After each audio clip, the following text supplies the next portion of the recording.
굉장히 많은 도전과 용기와 또 소망의 말씀으로 들었어요. 참 힘이 되더라고요. 하나님이 이렇게 해도 용기를 막 그냥 뿜뿜 주시는구나 우리에게.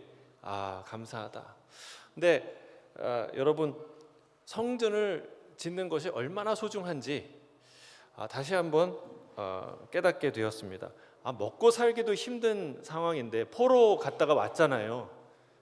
집도 또 모든 경제적인 기반도 새로 다 세팅하기 전인데 먹고 살기도 힘든 이 시즌에, 이런 상황에서 무슨 성전을 짓겠느냐, 이런 상황에서 성전을 짓는 것이, 시작하는 것이 얼마나 중요한가, 이 얘기를 하나님께서 하시는 거예요. 여러 환상을 통해서, 예언의 말씀을 통해서 무려 16년 동안이나 중단되었던 그 일을 다시 시작하기 시작합니다. 저는 10년, 20년 중단되었던 그 일이 여러분 오늘 다시 시작되시길 주의 이름 축복합니다. 주님이 용기 주시고 비전과 꿈과 환상을 주시면 할 수 있다는 거예요. 이전까지 내가 16년 동안 안 했던 걸 오늘에서 한다고 할 수 있다는 거예요. 이는 힘으로 되지 않고 능으로 되지 않고 오직 나의 영으로 되느니라 말씀하셨어요. 성령 안에서 새로운 시작이 있을 줄로 믿습니다. 용기를 주시는 거예요. 특히 제가 이 묵상하는 가운데 성전 재건의 가장 마지막 하이라이트는 뭐냐? 하이라이트는요, 여호와의 날이에요. 여호와의 날. 그분의 날이 올 때에 모든 것이 회복되는 놀라운 환상을 보여줍니다. 주님의 발이, 다시 오실 주님의 발이 어디에 닿냐면 예루살렘 동편 감람산, 거기에 발이 닿는 순간 땅이 흔들리고 산이 좌우로 갈라지면서 놀라운 길이 생기는 그런 환상을 보여줘요. 그리고 이 얘기를 합니다. 스가랴 14장 16절에 그 여러 가지 일들 중에 이 얘기를 하는데 같이 한번 읽어볼까요? 14장 16절. 성경이 있으신 분 성경 제가 읽어드릴까요? 제가 읽어드리겠습니다. 예루살렘을 치러 왔던 이방 나라들 중에 남은 자가 해마다 올라와서 그 왕 만군의 여호와께 경배하며 초막절을 지킬 것이라. 이게 무슨 말이냐? 지금 예루살렘, 이스라엘과 그 중동 사람들이 싸워요, 안 싸워요? 우리 학생들 알아요? 중동에 그런 갈등이 있는 거 아시죠? 근데 이 싸움이 보통 싸움이 아니거든요. 정말 죽느냐 사느냐 하는 싸움이고 세계적인 싸움이에요. 근데 여기 보니까 이스라엘을 침략하러, 죽이러, 멸망시키러 왔던 사람들이 어떻게 된다고요? 올라와서 같이 예배드린대. 이렇게 원수들이, 진짜 총과 칼을 겨눴던 그 원수들이 같이 앉아서 예배를 드린다는 거예요. 이런 일이 일어난다는 거예요. 언제? 그날에는, 주님이 오시는 날에는 그런 일이 일어난다. 여러분, 하마스하고 이스라엘 같이 예루살렘에 모여서 예배드린다, 이런 장면을 중계한다. 그러면 어떻게 될까요? 세계 토픽감이죠. 정말 헤즈볼라하고 이스라엘하고 이란 사람들하고 예루살렘 사람들하고 같이 모여서 예배를 드린다. 어떻게 될까요? 여러분, 세계 사람들이 깜짝 놀라게 될 거예요. 깜짝 놀라요. 아마 그 자리를 주선하고 만든 사람은 노벨 평화상 10개를 받아도 모자란 그런 대단한 일이 일어나는 것이죠. 여러분, 그런 날이 주님의 날, 여호와의 날 일어나게 된다. 이게 제일 힘든 일이에요. 여러분이 아무리 대단한 일을 해도 이 평화를 만드는 건 아무나 할 수 있는 일이 아니라는 거예요. 근데 그런 일이 일어난다. 특히 초막절은 어떤 날이냐? 이스라엘 절기 중에 가장 성대한 절기입니다. 하나님께서 애굽 바로의 손에서 400년간 종살이하던 그를 이끌어내셔서, 여러분, 우리는 38년 그 일제 밑에 있었죠. 그때 해방된 걸 광복절이라고 지금도 좋아하고 즐기잖아요. 38년이 아니라 400년간 종살이했던 그들을 하나님이 이끌어내셔서 출애굽하셔서 광야 40년 동안 한순간도 하루도 떨어지지 않고 그들과 함께 동행하시고 지키시고 먹이시고 드디어 가나안 땅에 들어간 그 날을 축복하며 기념하며 기뻐하며 감사하며 드렸던 절기가 바로 초막절이에요. 그리고 1년 12달 중에 가을 농사를 다 마치고 마치 추석처럼 모든 농번기를 다 지나고 풍성한 열매로 하나님 앞에 드리는 일주일 동안 먹고 마시고 주님 앞에 제물을 드리고 함께 밤을 새워 노래 부르고 춤추는 가장 즐거운 축제의 순간에 만나지 못할 사람, 내가 우리 식사 시간에 우리 패밀리 타임에 가장 초대하고 싶지 않은 그 사람, 그 두 원수가 만나서 같이 화해하고 노래하고 춤추고 즐거워한다는 거예요. 이런 일이 일어난다는 거예요. 할렐루야. 언제? 주님 오시는 그날에. 여러분, 여기 그런 의미에서 노벨 평화상 같은 상을 매일 영원토록 받으셔도 부족한 분이 계십니다. 그분은 바로 예수 그리스도이십니다. 그분은 우리에게 평화의 길로 가는, 평화로 가는 길을 가르쳐 주신 분이 아니라 평화 자체를 주신 분입니다. 우리의 평화가 되신 분입니다. 둘로 셋으로 갈라져서 서로 다투고 원수 맺는 자들을 하나로 만드신 분인 줄로 믿습니다. 주님은 우리로 하나 되게 하시기 위해서 십자가에 달려 죽으셨어요. 왜 죽으셨냐? 우리를 하나 만들기 위해서. 어떻게 할 수 있냐? 예수님이 돌아가시기 전에 하셨던 그 마지막 기도를 들으면 알 수 있어요. 오늘 본문에 요한복음 17장이 예수님이 십자가 지기시기 전에 제자들과 함께 나눴던, 함께 드렸던 기도의 내용이에요. 11절에 이렇게 기도하십니다. 아버지요, 오늘은 21절이었죠? 앞에 11절을 보면 똑같은 얘기를 하는데 여러분, 반복은 항상 강조해요. 이 기도의 핵심이 여기에 있다는 거예요. 거룩하신 아버지요, 아버지께서 내게 주신 아버지의 이름으로 그들을 지켜주셔서 우리가 하나인 것 같이 그들도 하나가 되게 하소서. 그러니까 내게 주셨던, 예수 그리스도에게 주셨던 그 아버지의 영광스럽고 거룩한 이름으로 내가 아니라 그들을, 여러분, 주님의 제자들을, 주님의 사람들을 지켜주셔서 뭐 하게 해달라고요? 그들이 우리와 같이 하나 되게 해 주십시오라고 기도하신 거예요. 예수님이 뭘 위해 죽으신 거예요? 우리의 하나됨. 그리스도 안에서 하나 되라고, 둘로 셋으로 갈라졌던 모든 것이 하나 되라고 우리를 지켜주셨고, 그분의 이름으로 지켜주셨고, 주님이 십자가에 죽으신 것이죠. 그래서 여러분, 하나됨이라는 것은 수단이 아니라 목적이다. 따르겠습니다. 하나됨은 수단이 아니라 목적입니다. 주님이 목숨을 버려서 우리에게 주고자 하시는 궁극적인 선물이 바로 이 하나됨이라는 것이죠. 오늘 21절 다시 한번 보겠습니다.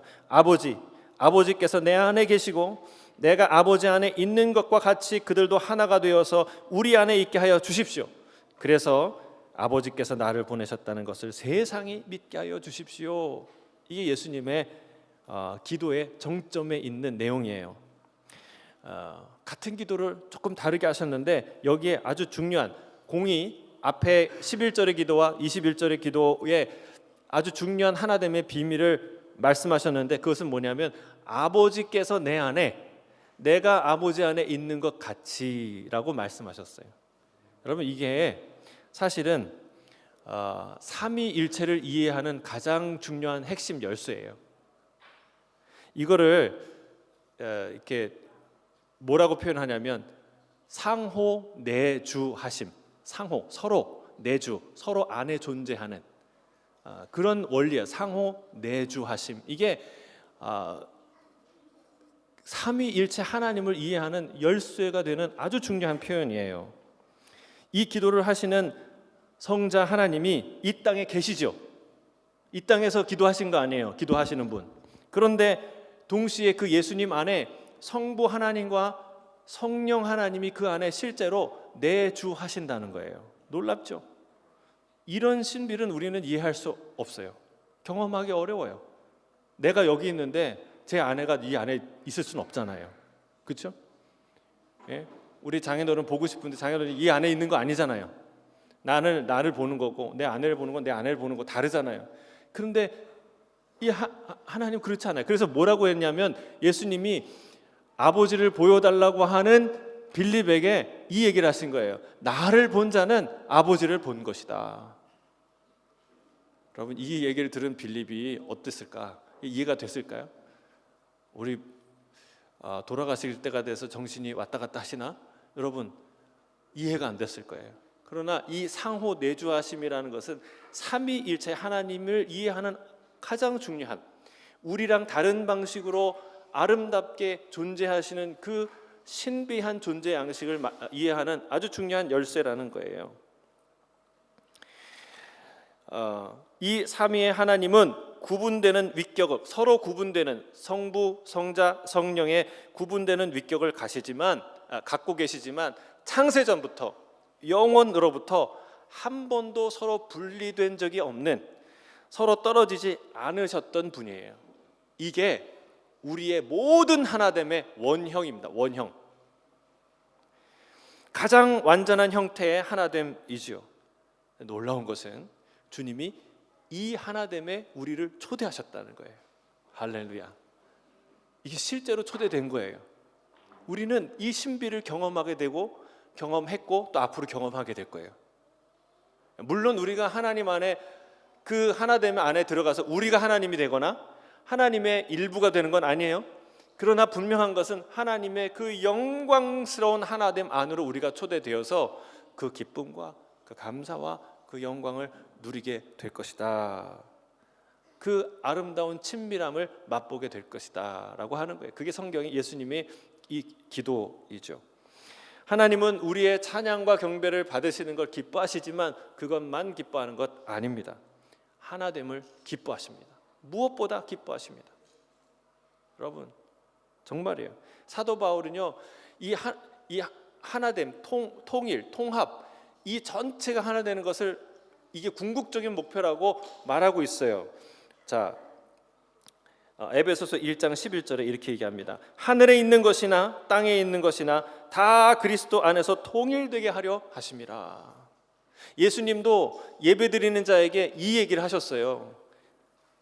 그러므로 너희가 제단에 제물을 드리려고 하다가 내 형제나 자매가 내게 어떤 원한을 품고 있다는 생각이 나거든 너는 그 제물을 제단 앞에 놓아두고 먼저 가서 내 형제나 자매와 화해하여라. 그런 다음에 돌아와서 제물을 드려라. 여러분, 형제와 자매와 화해해서 하나 되는 것은 하나님 앞에 제물을 드리는 것보다 더 중요한 그 어떤 것이라고 말하고 있다는 거예요. 물론 그리스도 안에서, 하나님 안에서 일어나는 일이지만 그 하나됨이라는 것이 결코 우리의 예배와 분리될 수 없는 굉장히 중요한 본질이라고 주님이 말씀하십니다.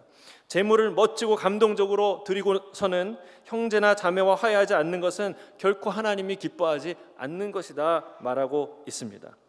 또한 주께서 이렇게 말씀하십니다. 너희가 너희를 사랑하는 자를 사랑하면 무슨 상이 있으리요? 세리도 이와 같이 아니하느냐?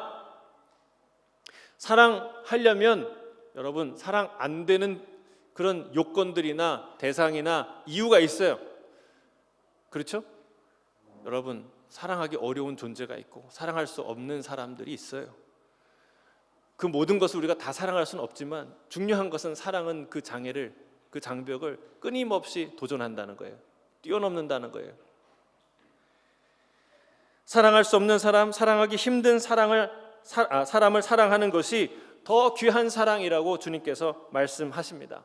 여러분 분명한 것이 있습니다. 사탄은 분열의 영이에요. 사탄은 분열의 영이에요. 성령은 하나 되는 영이에요. 믿습니까? 여러분, 우리 어린이 여러분, 성령과 사탄이 있어요. 사탄은 자꾸 우리를 싸우게 해요. 하나 되지 못하게 해요. 쟤는 이래서, 쟤는 저래서 나랑 안 친해. 같이 하고 싶지 않아. 근데 성령은 하나 되게 만들어요. 하나님이 저 친구를 사랑하시지 나를 사랑하신 것처럼 그런 마음을 자꾸 갖게 해요. 그래서 우리가 하나 되게 만들어요. 하나 되게. 사단은 정죄와 판단의 영이요 성령은 용서와 격려의 영인 줄로 믿습니다. 내 안에 있는 그리스도의 영이 그 사람 안에 있는 그리스도의 영과 하나 되기 때문에 우리가 하나 되는 줄로 믿습니다.